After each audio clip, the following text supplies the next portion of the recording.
kunnafoni kumabaw olu bɛna kɛ kuruba la Mali ani Burkina Faso ni Niger ye laselikan minnu kɛ k'a fɔ k'u sente farafina tilebiya fanfɛla kiliya tɔnba CEDEAO ka tɔndenya la tuguni an bɛna kuma caman minnu fɔra o kan ɲininkaliw ani sɛgɛsɛgɛli minnu kɛra an ka laselikɛlaw fɛ a koɲaw kan an bɛna olu lamɛn jɛmukan kɔnɔna la nka an bɛ fɔlɔ ka fɛn min ye farafina ntolantanba kɛnɛ n'o kɛnɛ sigilen bɛ Abijankaw fɛ yen nɔ an bɛna kuma o fɛnɛ kan an ka laselikɛlaw n'an ka cidenw olu bɛ kɛnɛ kan yen nɔ u bɛna kunnafoni laban minnu bɔlen bɛ a koɲaw la u bɛna olu laseliw k'an ye ninnu de bɛna fara an ka laselikɛlaw ka kunnafoni tɔmɔlenw kan duniya kɔnɔna la ani Mali jamana kɔnɔna la ka tɛntɛn aw ye sisan ne Kayatu Tarawele fɛ an ka ɲanzan lamɛn ka segin ka na kɔfɛ ɲanzan.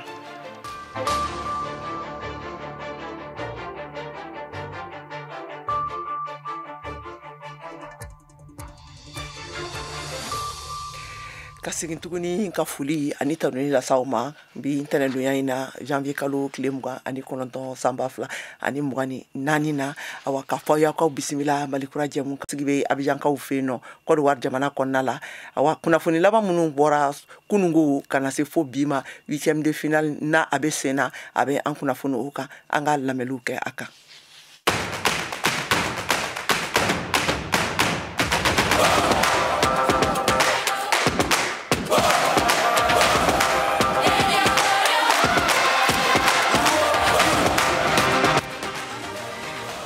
Farafina sedantolonta ɲɔgɔn kun bɛ ba ta ko bɛ sabanina sera a sɛkili saba siriyɔrɔ fɔlɔ ma n'o ye a 8e de finale ɲɔgɔn danw ye olu daminɛna kunasini sibiri janvier kalo tile 17 san 2024 na Côte d'Ivoire jamana kan o min ye jatigi ye sini tarata janvier kalo tile 30 san 2024 na Mali ni Burkina Faso bɛ ɲɔgɔn sɔrɔ 8e de finale la a ɲɔgɔn dan bɛ tan Korogo stade Amadou Gon Coulibaly la ni nɛgɛ ye 17 dana gosira Mali heure la a bɛ daminɛ ɲɔgɔndan in Mali supporteru bolo minnu sigiyɔrɔ bɛnnen don Korogo ma olu y'a bila badenya ɲɔgɔndan minɛn de kɔnɔ nka hali n'o don Mali bɛ sebaya de fɛ ni ɲɔgɔndan kun cɛra o fana de bɛ ɲini Abdoulaye Konate Mali Samataseko supporteru ɲɛma Korogo.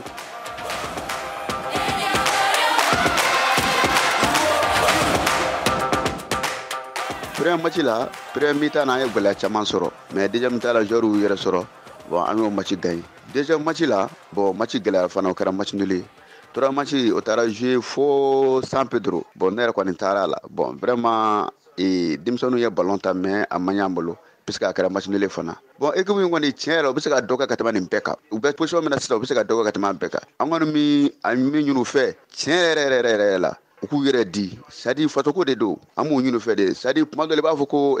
conviction t'u la quoi sinon u bɛ se ballon kɔni na équipe in ka ɲi yɛrɛ de mais funu ye dusu far'u bolo kan sisan n'Ala sɔnna an min ɲini an b'a sɔrɔ. Mali forobatɔn sedantolantanaw kelen k'u ka kulu n'o ye u ka poule jɔyɔrɔ fɔlɔtigiya ta poule ɲɔgɔndan kuncɛlen Abdul Kasim Fɔnba ka sɛbɛnna juma tɛmɛnen janvier kalo tile 6 san 2024 na min tɛgɛnɔ bilara ministriso secrétaire général fɛ a ye foli kɛrɛnkɛrɛnnen lase sedantolantanaw ma u ka se sɔrɔli la ka taa 8e de finale la Alpha K VOA tɔgɔ la.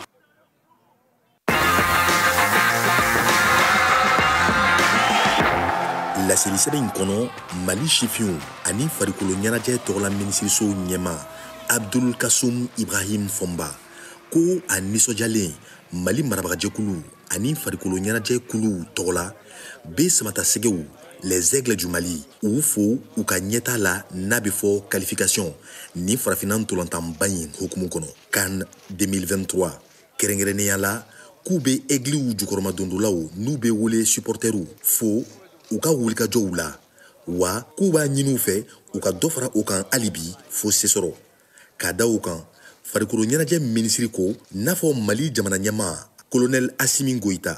y'a latigɛ cogo min ko samatasɛgɛw ani u ka degeli karamɔgɔw encadrement technique k'u bɛɛ ka nin se sɔrɔ in wariw sarala ka ban n'a bɛ wele prime de qualification bankiw la walasa k'o sɛbɛntiya wari ninnu cira numéro min fɛ nansarakan na n'u b'a fɔ ordre de virement o bilara laseli sɛbɛn in kɔnɔ ka kuma kun cɛ minisiri ko Mali bɛɛ bɛ aigle ndolantanaw kɔ fo se sɔrɔ bin tɛnɛ halisa kanuko la ni nɛgɛ ɲɛ 20 dana gosira Mali heure la Sénégal ni Côte d'Ivoire kan jatigi bɛ ɲɔgɔn sɔrɔ Yamoussoukro 8e de finale ɲɔgɔndan hukumu kɔnɔ Ibrahim Boub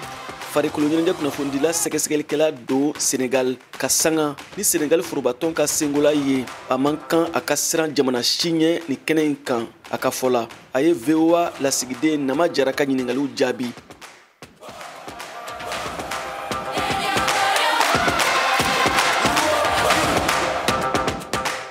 kabini a fɔra ko Senegal ni Côte d'Ivoire de bɛna ɲɔgɔn sɔrɔ farafina CAN tolantan 8e de finale la mɔgɔ caman kɔni ma jɔrɔ Senegal jamana kɔnɔ. Ibrahima Mboup kunnafondila do ani jateminɛkɛla do farikolo ɲɛnajɛ kan ko kɔrɔlen Côte d'Ivoire de tun bɛ Senegal bugɔ nka sisan a ko Senegal waraw kɔgɔra. Le pays organisateur jamana min ye tolantan labɛn a bɛ se ka dɛmɛ arbitre fɛ ani a ka jamanadenw fɛ nka Senegal tolantantɔn ye min jira nin farafina tolantanba in kɛnɛ kan o man kan ka sira jamana si la nin kan nin na. Tariku kɔnɔ kan nin na Senegal ni Côte d'Ivoire ye ɲɔgɔn sɔrɔ siɲɛ 2 Côte d'Ivoire ye se sɔrɔ tolantan 2 ninnu bɛɛ la nka o waati ni sisan tɛ kelen ye yɛlɛma donna o waraw kɛra farafina ŋana ye Senegal tolantantɔn ye kɔgɔra kosɛbɛ o la a bɛna kɛ tolantan ye min makɔnɔnen don. Ça sera un match tant attendu. O bɛna ta a ko nin bɛna kɛ tolantanba de ye Senegal ni Côte d'Ivoire cɛ bawo kɔrɔlen u jamana filaw ka tolantan tun ma nɔgɔ. Ça sera a bɛna kɛ tolantanba ye Senegal ni Côte d'Ivoire cɛ wa Côte d'Ivoire ka tolantantɔ in de bɛ taa Senegal sɛgɛrɛ ya musokoro ni 8e de finale na n'a bɛ tan Stade Charles Konambani la ni sigiyɔrɔ 20,000 kɔnɔ. Senegal ni Côte d'Ivoire ka tolantan tun ka gɛlɛ nin se in na a bɛna kɛ tolantan min ye o de ye ni tolantantɔ min ma sebaya sɔrɔ a sen bɛna bɔ a la. à élimination directe. Nka jateminɛkɛlaw do farikolo ɲɛnajɛ kan fana y'a jira ko ni jamana min ka tolantantɔn polokotora ka bɔ kulu tolantanw kɔnɔ i n'a fɔ Côte d'Ivoire samaw k'u bɛ sɔn ka taa ɲɛ kan nin na o la k'a ka kan Senegali waraw ka jɔrɔ an'u k'u janto tolantan in na. Nama Jara, Dakar, VOA Bambara. Hakilina jiginna jamana minnu qualifiera ka taa quart de finale la 8e de finale ɲɔgɔndan tile 2 tɛmɛnen kɔ Angola, Nigeria, Guinée ani RD Congo. VOA Bambara tɔgɔ la CAN kɛnɛ kan Abidjan Côte d'Ivoire jamana kan Siaka Traoré ka laseli don an lamɛnnen don VOA baaraɲɔgɔn radio so Albayani kan Côte d'Ivoire jamana kan a kan bɛn kunnafoniya kɛrɛnkɛrɛn wɛrɛ kɛnɛ kan CAN hukumu kɔnɔ. Alliance des États du Sahel AES o tɔnkulu baarakɛɲɔgɔn kuluba n'a sigira Mali, Burkina Faso ani Niger fɛ olu y'a yira k'a fɔ k'u tɛ CEDEAO ka tɔndenya la bilen ni laseli ninnu kɛra kunungo laselikɛ sɛbɛnw na min kalanna Mali jamana jakan foroba jakan siraw fɛ kunnafoni siraw fɛ colonel Abdoulaye Maïga n'ale ye Mali mara ministre ne gouvernement fana ka kuma latɛmɛla don.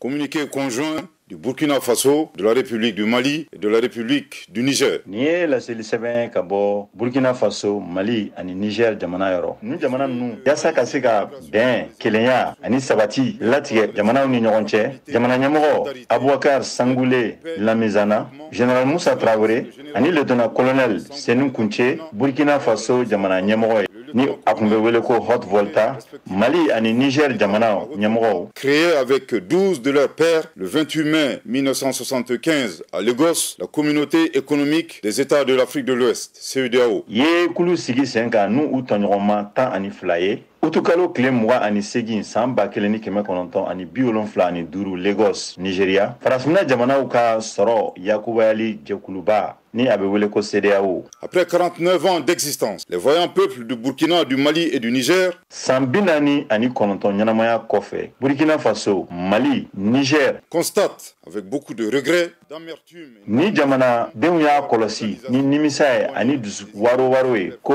ni jɛkulu yi i sɔbɔ a tutigɛbagaw ka hakilila la ani farafina ka kelenya o sɔrɔli hakilila u y'a ye k'a fɔ ko CEDEAO ale bɛ kɛnɛma jamanaw olu ka hakililaw kɔnɔna na a ye a ka jamanadenw a y'olu janfa a kɛra farati ani degu ye a ka kan ka jamanaden minnu dɛmɛ o kɔfɛ u y'a kɔlɔsi k'a fɔ ko ni jɛkulu in a ma dɛmɛ don ni jamana ninnu yɛrɛ ka wagati min na u ka ɲɛnamaya yɛrɛ kun dalen don galama la ka ɲɛsin jatigɛwale kɛlɛli ma ani lakanabaliya wa mun yɛrɛ ma faamuya ni jamana ninnu kɛlen ka wuli k'u jɔ k'a fɔ k'u b'u yɛrɛ makaran a ye waleya ta waleya mun ka bɔn hakili ma wa mun tɛ faamuya fɛnɛ a ye ɲangili ta ka ɲɛsin ni jamana minnu ma ɲangili minnu dagalen tɛ ɲangili minnu bɛ dankari a yɛrɛ ka sigikan sariya sɛbɛnw na nin waleya ninnu ye dankari kosɛbɛ faso jama la mun ale degulen don kosɛbɛ ka sababuya kɛ lakanabaliya min bɛ sen na nin y'a san caman ye ni jatigɛwale mɔgɔw ni olu kɔkɔrɔma donnen don ni mɔgɔ wɛrɛw ye. Face à cette situation qui perdure,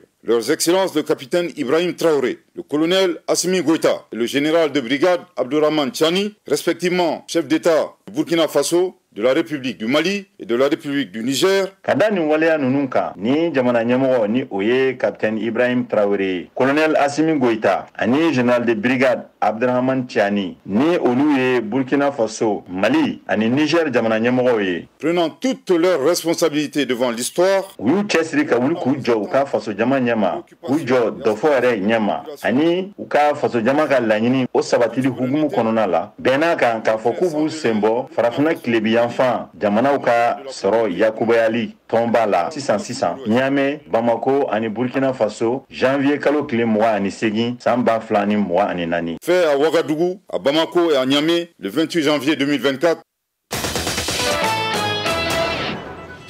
Ka kɛɲɛ ni jamana saba ninnu ka ni senbɔli ye CEDEAO ka tɔndenya la u ka walansɛmɛw ye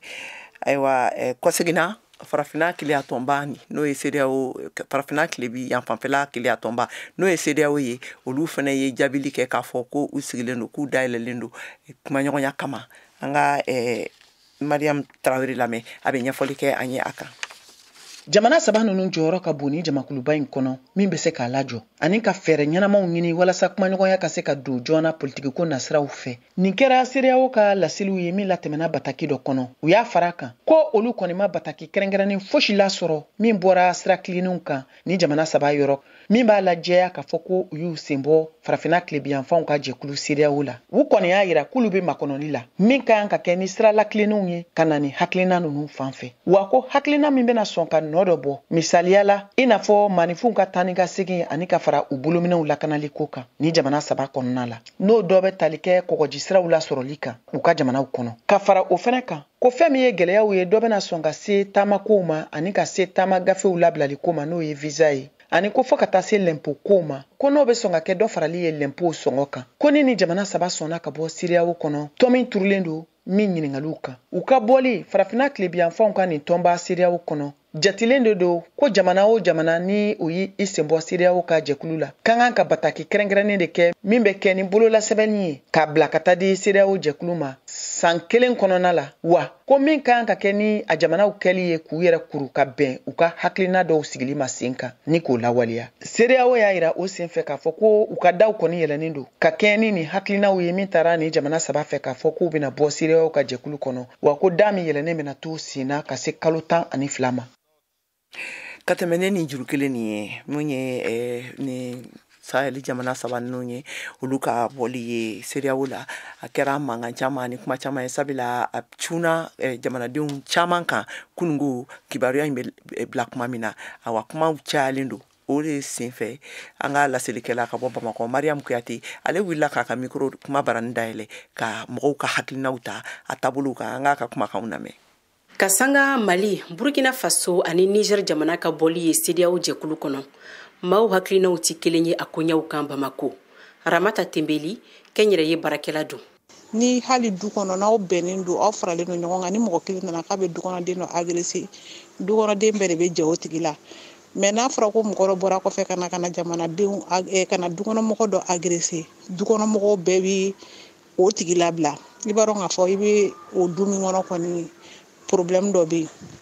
yen donc Mali bɔra la a diyara ne ye an ka autorités ne b'a dɔn u tɛ décision foyi ta ka sɔrɔ kun t'a la. Tatu Touré Gabugu kɔnɔ dozo do ale ka fɔla kuma nafaba ye CEDEAO ka dɛmɛ la ka ɲɛsin Mali jamana ma. Parce que moi je me demande CEDEAO ni yɛrɛ nafa jumɛn don Mali in kun depuis anw ma baluya CEDEAO ko bɛ sen na mais ni filɛli galama cira ɲɔgɔn na an y'aw dulon dɛ an ye sira datugu aw ɲɛ dɛ an ka mun hɛrɛ b'a la hɛrɛ min don malidenw kun a ye nɛgɛjuru sira bila ko mɔgɔw ka wele u k'o fɔ. maa dɔw fɛnɛ ka yeta la ko ni jamana saba in ka latigɛ in ma bɛn ko sabula ka kɔlɔlɔ tan tɛ nabi togo la parti morena o tɔnden don. N'i bɛ ko ko kɛ i bɛ décision fɛn fɛn ta i b'a lajɛ fɔlɔ kɔlɔlɔ minnu b'a la ani awa ɲɛta minnu b'a kɔnɔ. U ye nin décision in ta u ni maa si jɛmakan tɛ parti politique maw da don a la u ma société civile ɲininka a la lajɛma kɛ nin baara se ninnu tɛ taa n'an ye yɔrɔ si. Bamako i n'a fɔ Mali sigida wɛrɛw AES bɔli CEDEAO kulu kɔnɔ a kuma bɛ bɛɛ lajɛlen da o kama an ye wele bila Tenagu Sekli Kafo musow ka ɲɛmaa ma Pama Kebe. Bon CEDEAO kɔni u y'an tɔɔrɔ dɔrɔn o bɛ taa u bɛ na ma foyi ɲaɲɛ an ka kɛlɛ in na ma foyi ɲaɲɛ foyi fo tɔɔrɔ dɔrɔn fɛn fɛn t'ale a bɛɛ nkalon ye a y'an ta jira Ala la Ala b'a ɲɛ. Bugunikaw fɛnɛ ni fɛ yen nɔ région min ni Bamakɔ cɛ yɛrɛ bɛ taa kilomètre 164 na a dɔw fɛnɛ y'u ka hakilinataw d'a ma. Sheikh Umar Jara kunnafonidila don. O welewele dara k'a yira ka fɔ gɛlɛya min taara ka siri Mali la a bɛ waati jan bɔ. CEDEAO jamana ɲɛmaa tɔw u ma ɲini k'a faamu. O n'a ɲɔgɔnna caman sariya sɔsɔ baara caman kɛra kɔnɔna na o kumana ni anw y'a ye ka fɔ anw de bɛ se k'an yɛrɛ ta ka sɔrɔ ni jɛkulu in tɛ. Dɔw fɛnɛ ka fɔ la ko Mali bɔli CEDEAO jɛkulu kɔnɔ k'a kɔlɔlɔ ti bi Mali jamana dɔrɔn kan. Rachel Goita. Ni an y'a jateminɛ nin tɛ kɔlɔlɔ jugumanba ye i n'a fɔ embargo ni fɛn ninnu ka juguya ka tɛmɛ olu kan. Mɔgɔ minnu bɛ jɔrɔ fana k'a fɔ ko sanni feere bɛna gɛlɛya an ka jamanaw ni jamanatɔw ni ɲɔgɔn cɛ u kana ɲinɛ k'a fɔ ni bin kɛra bin bɛ se ka kɛ a bɛ se ka kɛ kɔlɔlɔ bɛ se ka kɛ 100 80 plutôt bɛ se ka kɛ kɔlɔlɔ ye an ka jamana ninnu ma 20 tɔw bɛ se ka kɛ kɔlɔlɔ ye jamana tɔw ma parce que n'i ye jateminɛ kɛ k'a fɔ an bɛ échange de kɛ. An ka dɔn k'a fɔ ni jamana saba AES u y'a laɲini ka bɔ CEDEAO jɛkulu kɔnɔ ko sabula CEDEAO tile kelen ma ni jamana saba in dɛmɛ terrorisme kɛlɛli la kuma tɛ lakana koɲɛw ma fo ka taa se u ka gɛrɛntɛ banbaliw ma ka ɲɛsin ni jamana saba ma. Mariam Kuyati ka laselikan don ka bɔ Bamako VOA Bambara tɔgɔ la.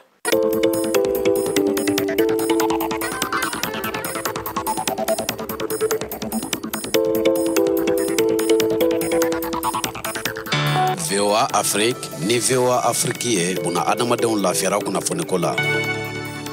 Ayiwa an balimaw k'a fɔ ɲɛna halisa u bɛ Malikura jɛmukan de kan ka lamɛn ka bɔ studio 6nan kɔnɔna la VOA Soba la Washington DC aw tulo bɛ Kɛyatu Tarawele de kumakan na ni mɔgɔ minnu bɛ fɛ ka sɔrɔ an ka jɛmukan in na nin waati in na an bɛ sɔrɔ fiɲɛ turukala 102 ka Bamakɔ n'a lamini na Côte d'Ivoire Abidjankaw fɛ yen nɔ Côte d'Ivoire faaba kɔnɔ an bɛ sɔrɔ fiɲɛ turukala 99 awa ni minnu fana bɛ fɛ ka sɔrɔ an na nin waati in na an bɛ sɔrɔ directement na an ka pagew kan an ka sanfɛ bɔlɔlɔ siraba n'o ye www.voabambara.com walima an b'an ka pagew kan sur Facebook, Instagram ani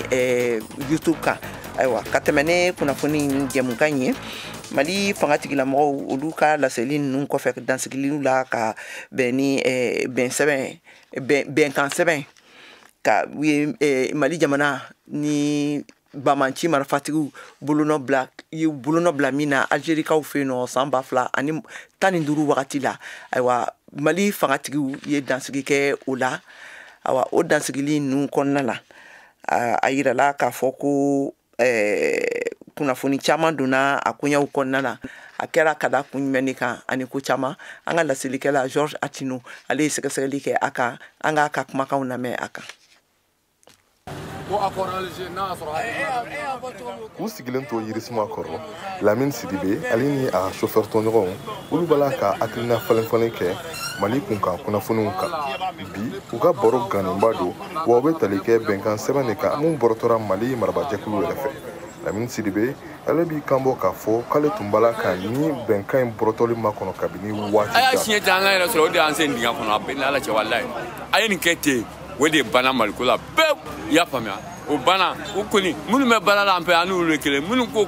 minnu n'u ka groupe bɛ Algérie salamu lafiya min tɛmɛnen fɛ o de ye nin ye. Nka kɛlɛ mun dabɔra Mali ani kɛlɛkɛkulu dɔw ni ɲɔgɔn cɛ minnu tun y'u bolonɔ bila bɛnkan sɛbɛn in na o kɛlɛ kɔni y'a to bɛnkan sɛbɛn kɔni a tun lasara yɛrɛ ka ban. Ibrahima Diallo ale ye ɲininikɛla ye ale b'i kanbɔ k'a fɔ ko marabajɛkulu kelen k'a latigɛ k'a fɔ k'u bɛ bɛnkan in bɔrɔtɔ k'o kɔni tɛ balinako ye. Nka a ma bali anw na sabula maa ma bɛ kɔlɔsili kɛ Mali politiki ko n'a lakanako taabolo la nin waati laban in na a man ka bali la sabula kun yɛlɛ filɛ no yɔrɔ jan k'a fɔ nin dɔ in bɛ se kabi gouvernement kura sigira coup d'état filanan kɔfɛ ni o ye Dr Choguel Kokala Mayiga ye a yira ka déclaration de politique générale hukumu kɔnɔna la k'a fɔ ko bɛnkan sɛbɛn a lawaleyali bɛ gɛlɛya kosɛbɛ ka sababu kɛ gɛlɛya caman bɛ a lawaleyali hukumu kɔnɔna la fɛn caman b'a kɔnɔ min lawaleyali bɛ gɛlɛya kosɛbɛ donc déjà o b'a yira k'a fɔ ko il y avait un problème de volonté politique pour que bɛnkan sɛbɛn a ka se ka lawaleya sabula gouvernement ɲɛmɔgɔ de y'a yira k'a fɔ ko bɛnkan sɛbɛn a lawaleyali k'a bɛ gɛlɛya o kɔfɛ maa minnu bɛ bɛnkan sɛbɛn nko kɔrɔma dɔn ni o ye o dɔw ye MINUSMA mɔgɔw ye n'o dɔw ye France ye n'o dɔw ye Europe dugu dɔw ye fo ɲɔgɔn ko nana don Mali ni olu dugu ninnu ni ɲɔgɔn cɛ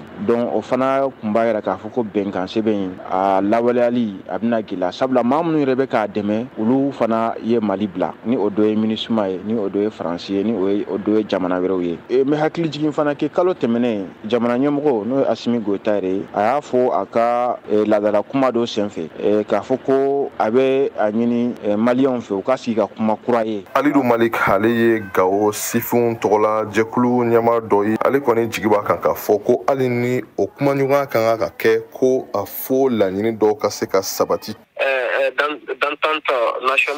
Marajɛkulu y'an hakili sigi ka fɔ k'u labɛnnen don ka kumaɲɔgɔnyaw kɛ ni banbanjikuluw ye minnu tɛna walejuguw kɛ ka ɲɛsin jamana ma o kɔrɔ ye ko bɛnkan in kɔnɔ ŋaniya ɲumanw bɛna ta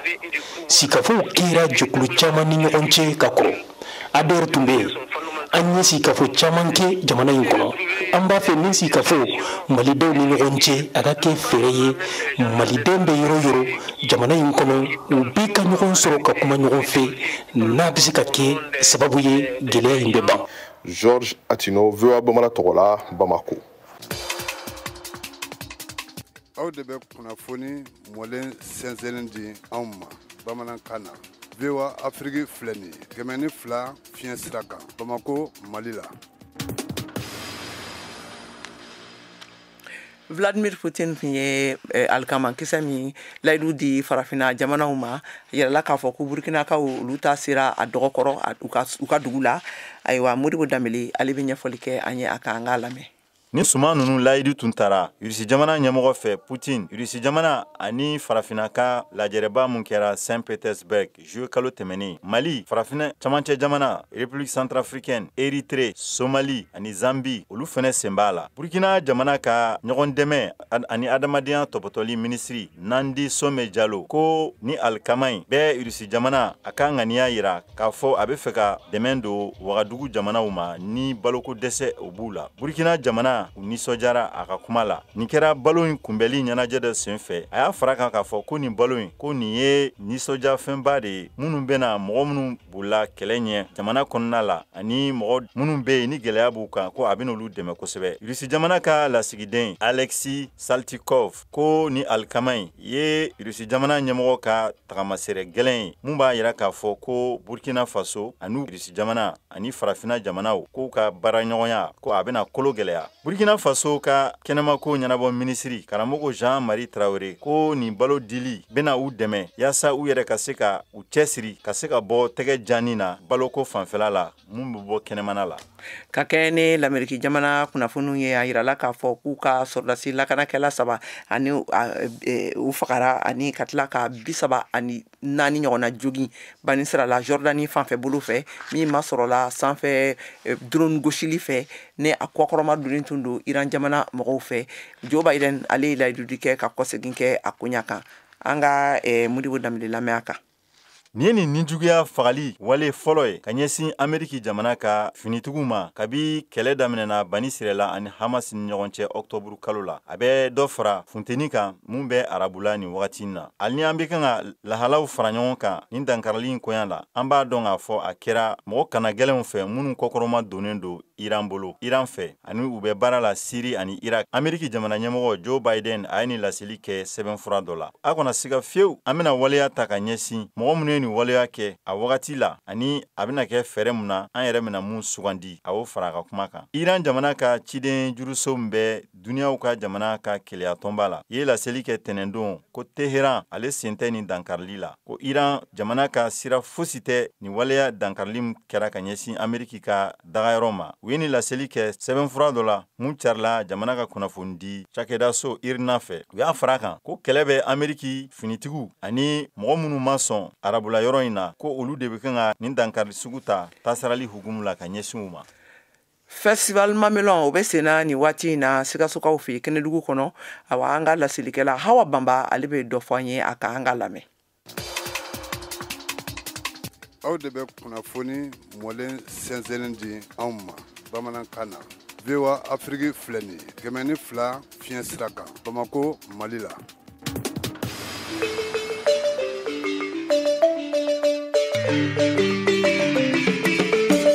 Festival Mamelon de Sikaso n'angama ko Femasi ale ye kɛnɛ belebele min bɛ sigi Sikaso san o san kɛnɛ in sigikun tɛ dɔwɛrɛ ye walasa ka se ka Sikaso seko n'a dɔnko yira diɲɛ mɔgɔw la Sayon kɔni ale ye festival in labɛnbaa ɲɛmaa ye. Mɛ sugu sigi sugu min y'a tɔgɔ da ko Foire agricole et minière de Sikaso donc ka se ka Sikaso seko n'a dɔnko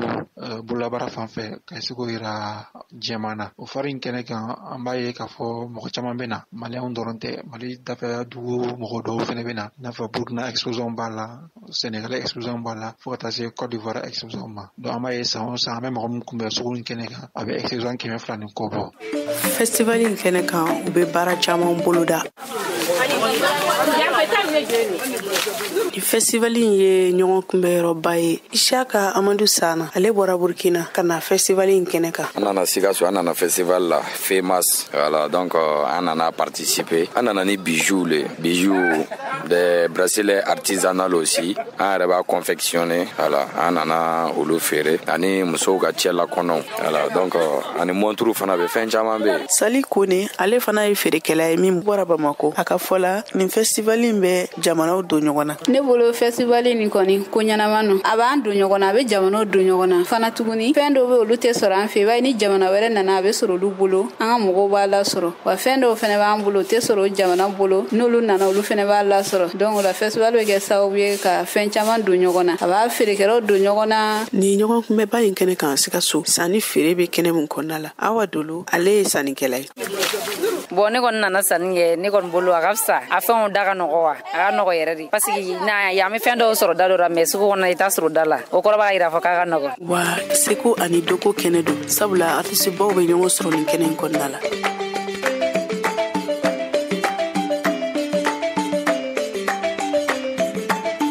Sikaso sigida ɲɛmaaw ma to kɔ nin ko na Umar Goita ale ye conseiller Sikaso mairie-ba kɔnɔ. Ni min bɛ ka kɛ Sikaso a bɛ bɛn ni anw ka laɲini ye parce que commune kɔnɔ an ka laɲini ye ni caman ka kɛ min bɛ jama fara ɲɔgɔn kan ani ka dɔnniw ka to adamadenw b'u ka dɔnniw falen ɲɔgɔn na ayiwa ka kɛ fɛnɛ sanni feerew o ka se ka kɛ a kɔnɔ tɔnɔ min bɛ bɔ a la anw yɛrɛ de b'a tɔnɔ sɔrɔ donc a tɔnɔ tɛ taa maa kelen kunna a bɛ taa an bɛɛ de kunna. Hakilina jiginna festival Mamelon de Sikaso n'an k'a ma ko Femasi ale bɛ labɛn san o san Africa scène fɛ ɲinata y'a daminɛ janvier kalo tile 23 ka taa bila janvier kalo tile 28 Awa Bamba VOA Bambara tɔgɔ la Sikaso.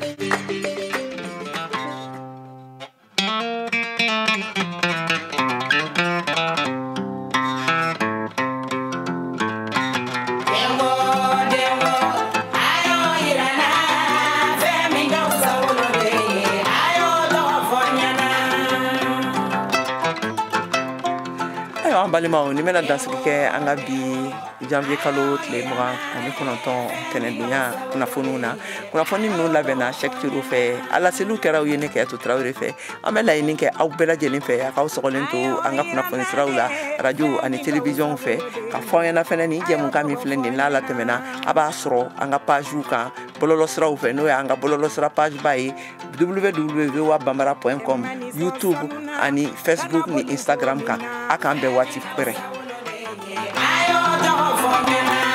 Emani son warila kana boli ko mina femi ga usawolole ayo dogo fonyana